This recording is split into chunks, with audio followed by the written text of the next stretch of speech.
belajar akhlak paling pokok adalah kaitannya dengan kepentingan anak-anak kita. Saya bukan niat sombong ya, saya itu alhamdulillah sampai sekarang tuh masih sering mandikan anak saya, jalan-jalan sama anak saya. Hak-haknya, bahkan saya ini punya ajaran yang agak unik. Tapi istri saya sudah menerima, dulu ya sempat janggal-janggal tuh iskal, sekarang sudah menerima. Saya punya anak yang biasa ikut adik saya, adik Fuad itu masih kelas 2 SD. Mulai kelas 1 SD, mulai kelas 2 saya bilang, kalau kamu ingin jajan, bapak pas tidur bangunkan. Padahal anak saya itu punya santri, punya banyak yang bantu lah. Dulu istri saya protes, itu kan melatih anak nggak sopan karena bangunkan orang tua. Enggak, kata saya, sopan itu nomor 2, nomor 1 itu hukum, kata saya. Terus saya beri penjelasan. Yang paling berhak atau yang paling boleh dingel-ngelno anak, dingel-ngelno anak itu ya diganggu anak. Itu ya orang tuanya. Masa anak mau jajan yang harus ribet pembantu, mana anak mau jajan yang harus ribet orang. Yang paling boleh diganggu oleh anaknya ya orang tuanya. Itu hukum, kata saya. Akhlak nomor 2. Sehingga barokahnya hukum itu, saya ulang lagi, barokahnya hukum itu, kalau anak ini terpaksa pembantu itu pas lalai, pas kita tidak nyalahkan, kan kewajibannya di kita.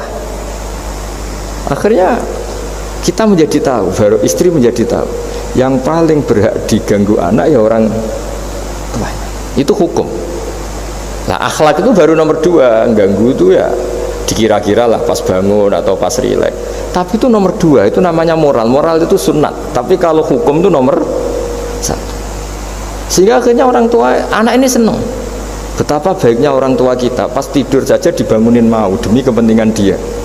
Akhirnya anak ini punya kenangan baik sama orang tua. Pas tidur saja bapak diajak mau. Apalagi pas happy. Nah, karena kenangannya baik, ya idolanya orang tuanya.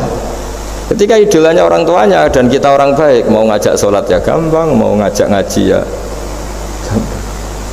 Bayangkan kalau kenangannya dia dimintai uang nggak boleh, bentak, salah jam kayak atau salah jadwal atau apa, salah momentum. Masa anak kecil diwalate salah pakai momentum, pakai apa itu.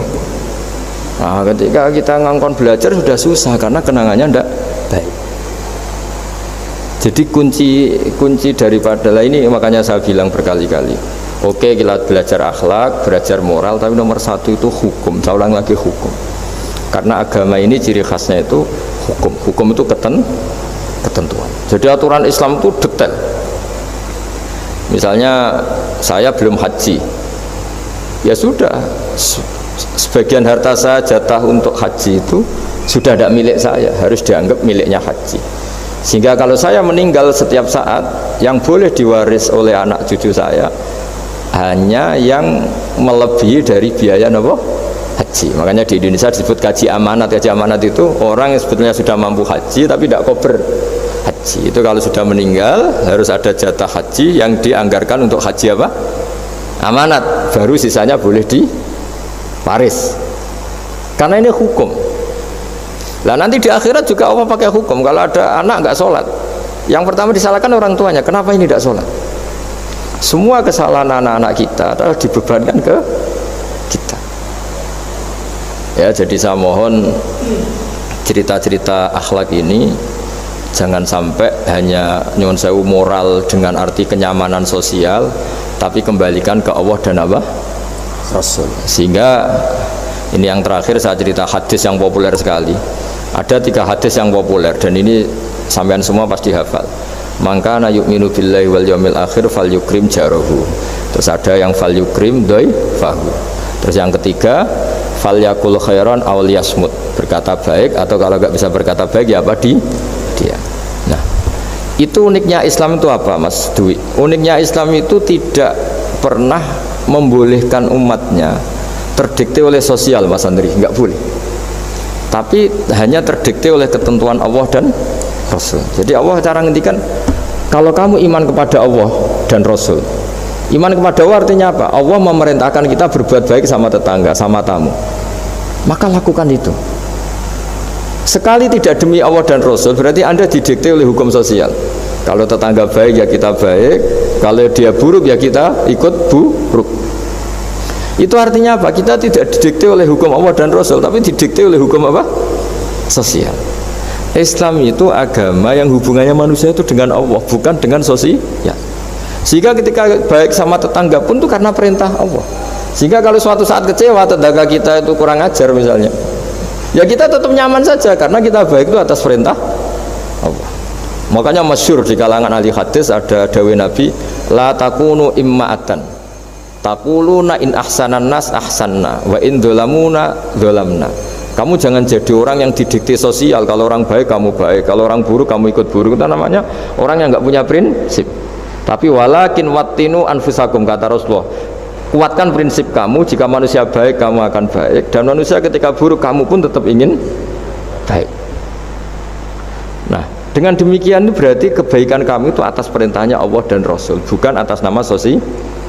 Sehingga misalnya ada orang birrul walidain, ibunya bawaannya cerewet, mbahnya cerewet, ya tetap baik. Tapi kalau kamu didikte sosial, sekali ibu kamu bawel, toh males lah ketemu ibu bawel. Nah ini berarti kamu belum didikte Allah dan Rasul, tapi didikte itu hukum apa? Sosial. Sehingga untuk menutup mauidhah ini, saya sering cerita di mana-mana, di kitab Ihya itu ada cerita, ada seorang pemuda yang kurang ajar sekali itu. Ada kiai dipanggil, Pak Yai silahkan ke rumah saya. Ya kira-kira cara sekarang mungkin 500 meter datang. Setelah sampai depan rumahnya, sudah Pak Yai saya tidak punya kebutuhan sama kamu. Itu kiainya senyum, rileks. Setelah sampai rumahnya dipanggil lagi, Pak Yai mohon ke rumah saya. Terus kiainya ke situ lagi asik kan. Terus setelah sampai rumahnya pemuda tadi, sudah pulang aja, saya tidak butuh kamu. Sampai 3 kali. Dan kiainya tuh asik, ceria gitu. Pemuda itu kagetnya bukan main. Kenapa Pak Kiai tidak tersinggung? Malah senyum-senyum. Cong, kata orang Jawa ini. Ini cerita di Ihya. Saya tuh senang sekali nuruti perintah Allah. Allah menghentikan, saya disuruh hormat tetangga. Lah kamu tetangga saya. Dan saya alhamdulillah bisa nuruti karep kamu. Disuruh ke kamu, saya ke kamu. Dan sekarang karep kamu saya pulang, ya saya pulang. Syukur sekali hari ini saya bisa nuruti perintah Allah sampai 3 kali. Nangis pemuda itu. Loh kalau kamu kan mau tampar, ini kan pelecehan ya. Itu kan kurang ajar betul, kiai digambar. Tapi wali-wali itu nggak berpikirannya tidak seperti itu. Kalau kamu tidak wali ya memang aneh pikiran itu, tapi yang benar ya itu. Nah, jadi lewat ngaji ini saya mohon dah semua teman-teman yang di BI maupun seluruh kita, akhlak itu nomor 1. Dengan makna tapi setelah kepastian hukum. Lagi setelah kepastian hukum. Jadi misalnya senyum itu sunat karena kita merayu mitra bisnis untuk bisnis yang halal. Tapi kalau bisnis kita bodong, ya semua orang ingin nipu kan ya pasti senyum lah. Berarti yang pahalanya besar ya orang-orang penipu, karena senyumnya lebih sering timbang yang enggak nipu. Jadi artinya akhlak itu menemukan momentum sebagai ibadah setelah ada kepastian hukum halalnya. Tapi kalau nggak ada kepastian hukum halalnya, ya ini senyum itu dievaluasi tadi. Misalnya orang ngerayu juga harus senyum, orang nipu juga harus senyum. Ini yang mungkin banyak diabaikan. Saya kira demikian, dan mohon maaf karena sebetulnya kalau andaikan tadi jalannya normal mungkin saya agak terlambat. Itu kan banyak lubang-lubang karena itu biasanya kan karena hujan itu. Tapi ya saya suka tetap terlambat biar keren, pernah nunggu kiai. Jadi kalau dalam teori agama itu sama kok. Sholat, Nabi itu pernah sholat isya itu setengah 3 dini hari. Sahabat biasanya kan beliau suka awal waktu. Terus ketika sahabat tanya, kata Nabi, malam ini spesial karena kamu lama sekali nunggu sholat. Nggak semua orang malam ini bisa menunggu sholat. Jadi artinya bawaannya itu nunggu kebaikan. Jadi di antara trik atau resep husnul khotimah, ya ini sebagai penutup ngaji, resep husnul khotimah itu innallaha ta'ala yubahi malaikatahu, Allah membanggakan kita, yubahi bikum malaikatahu, Allah bangga dengan kita. Di antaranya apa Mas Andri? Umatnya Rasulullah SAW itu kalau habis subuh ditanya, ngapain kamu hidup nunggu sholat duhur?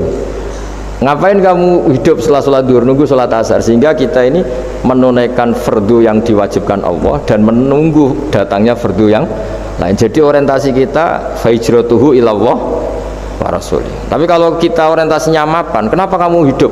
Saya mau mati setelah mapan, saya mau mati setelah jabat.